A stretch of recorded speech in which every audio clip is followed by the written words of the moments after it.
How thick-skinned are you about criticism? Not great, to be honest with you. I don't particularly like it. What are the particular things you hate reading? When they get it right, you know? It's quite painful. I'm going to read you some quotes from people. Tom Meehan of Kasabian said about you, pop moguls like Simon Cowell, they take people and then destroy them. I mean, the big criticism, I guess, is that you build, with the shows that you have being so popular, you build people up for a crashing fall a lot of the time.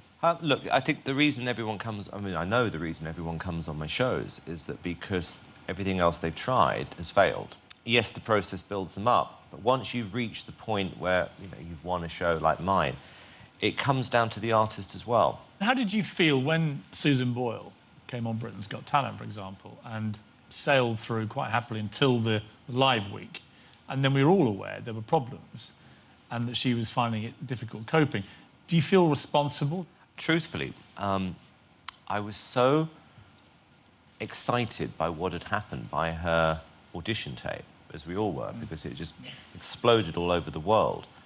I don't think that for 1 second, when I saw that tape, any of us suddenly went, what are the repercussions for her? You actually assume, naively, that everything's going to work the way that she's wanted it to. And then in the middle of the live shows, and it was quite public, what happened is that she buckled under the pressure. That's when you suddenly realise, I haven't thought about this person as a human being. And it was a real wake-up call, I've got to tell you. Were you tempted in that moment to pull her out of the show? Yeah, I was, yeah.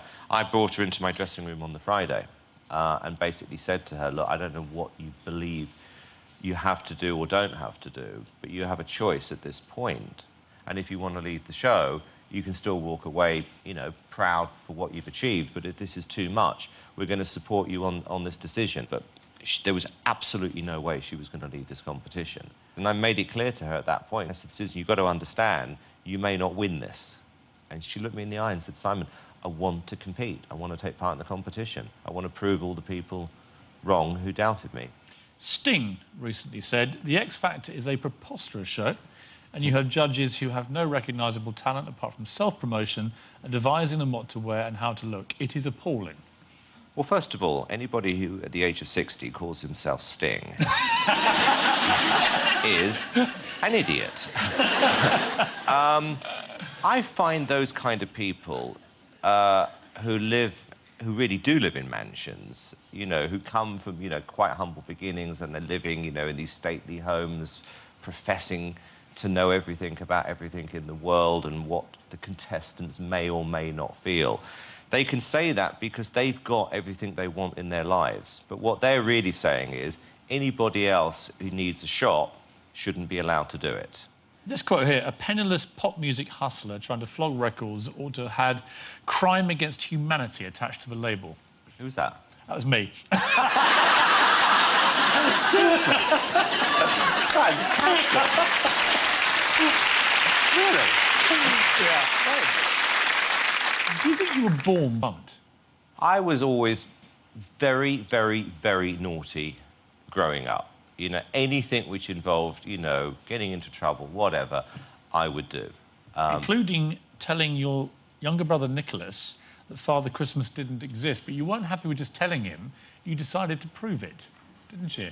I explained to him when he was about 3, because I'd worked it out, actually, it isn't Father Christmas coming in to deliver presents. What I did was I woke up one day when my dad snuck in.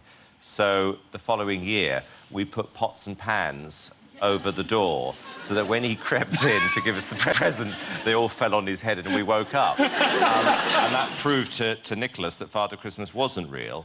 And then to prove it, we went upstairs, we found the Father Christmas outfit, decided to set fire to it and nearly burnt the house down. I mean, this is disturbing behaviour. Kind of psychotic. Yes. Yes, yeah. You grew up in an 8-bedroomed hovel in Elstree. Your parents sent you to a private school where, this is a fascinating word, you were excluded. What does that mean, and what did you do? No, I think I was kicked out of one school, I can't remember what specifically. Then I was dropped a year, which meant I was in the same year as my brother, and, of course, the two of us together were a nightmare, and in the end, they said one of us has got to go. So he went, and then the following year they kicked me out. And then I went to boarding school, and I got caught in a pub, and I was... I love this. When you went to boarding school, a few days after you got there, you sent the following letter to your parents. And I'm going to read it in full because it is hysterical. Dear Mum and Dad, I hope you're happy to have finally got rid of me.